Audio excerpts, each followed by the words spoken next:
So we want to look at what firms really care about in a monopoly. So firms always care about maximizing their profit, generating as much profit as possible. And when we look at a monopoly, this condition is met when the marginal revenue is equal to the marginal cost. And we'll call that our profit maximization condition. But let's dive deeper into this. So, how do we get marginal revenue?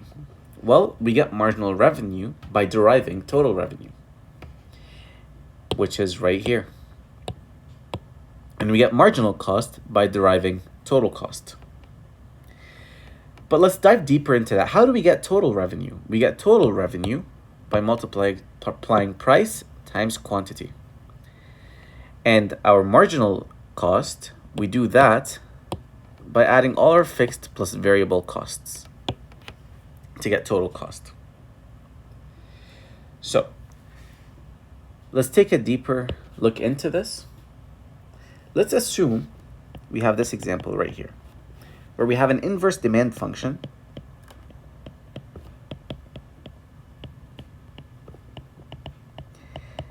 and that function is going to be P is equal to 10 minus Q. And we want to find marginal revenue.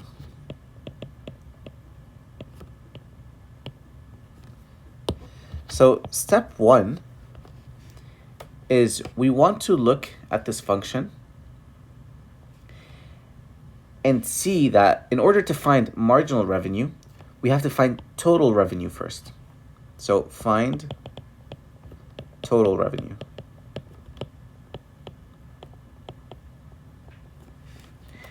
And the way we do that is we multiply price times quantity. We know that P in this case is 10 minus Q. So in order to find total revenue, that's equal to price times quantity. We know that price is equal to 10 minus Q, and then quantity is just Q. We multiply both of those together, and we end up having total revenue as being 10Q minus Q squared. Now, in order to find marginal revenue now, we have to find the derivative of total revenue to get marginal revenue. So we have total revenue here is equal to 10Q minus Q squared, and we find the derivative of that to get marginal revenue.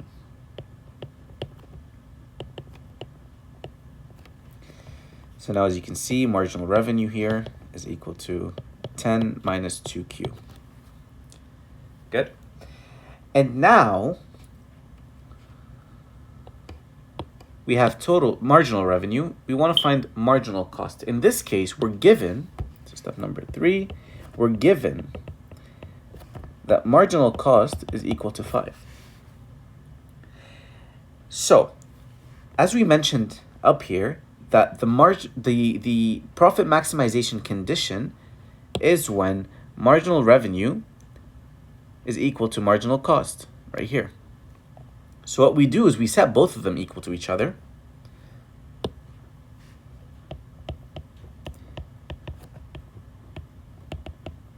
To find the profit maximizing quantity and eventually profit maximizing price. So we know that marginal revenue in this case is 10 minus 2Q, and we set that equal to the marginal cost, which is 5. And then you end up getting Q is equal to 2.5. So now we found the profit maximizing condition where Q is equal to 2.5. So in order to find out what the P value is, we want to take that Q value and sub it into the demand function.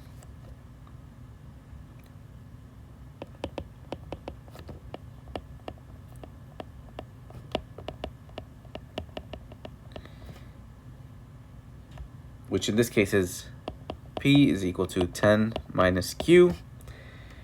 And then you want to sub in Q is equal to 2.5. So you get your price at 7.5. And that's the revenue maximizing price.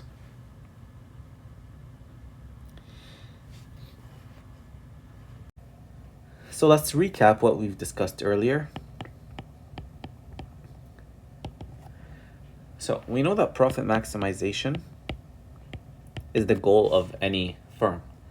And this profit maximization condition is when marginal revenue is equal to marginal cost. Now, we also know that marginal revenue, in order to find that, we need to find the derivative of total revenue. In order to find marginal cost, we need to find the derivative of total cost. From there, we proceed to finding total revenue. In order to find total revenue, that is equal to the price times quantity. And for total cost, it is the variable cost plus the fixed costs.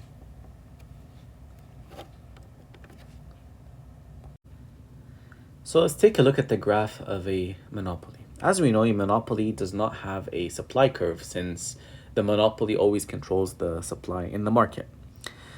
But as you can see here, we have a marginal cost curve, a marginal cost line, and a marginal revenue and a demand. So the point where marginal cost intersects with marginal revenue, right here, is what determines the quantity and price, which is what we identified as the profit maximizing condition.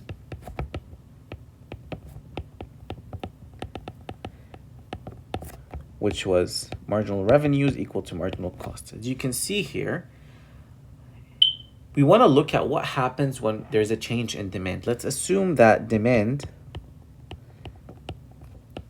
increases. There's more demand now.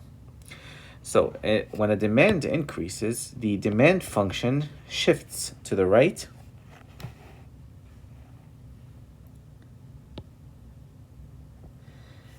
And so does our marginal revenue.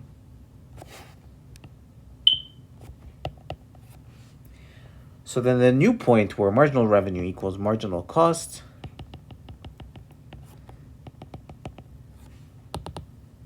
is right here.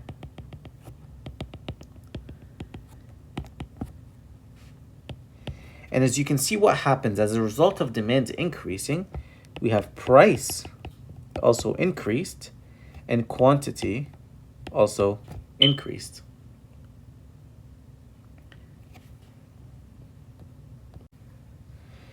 Now let's look at another example where there's a tax. We want to know what the effect of a tax is on the graph.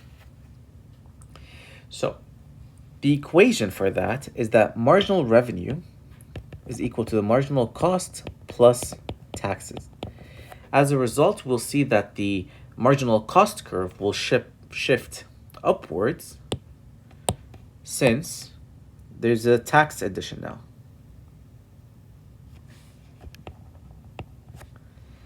And therefore, the new marginal revenue equals marginal cost point will be right here, where quantity decreases and price will increase. So as a result of the marginal cost curve shifting upwards, we have the quantity, the profit maximization quantity will decrease and the price will increase.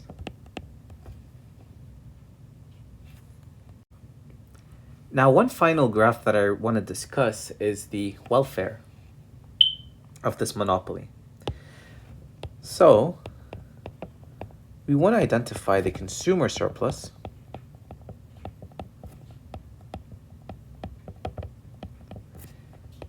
the producer surplus, and also if there's any dead weight loss.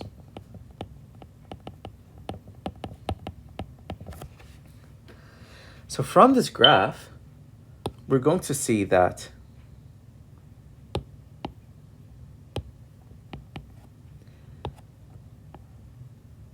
this triangle right here is going to identify our consumer surplus.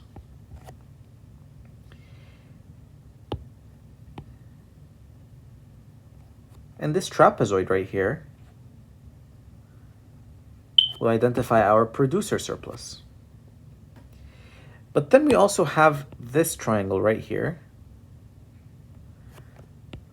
which is our dead weight loss.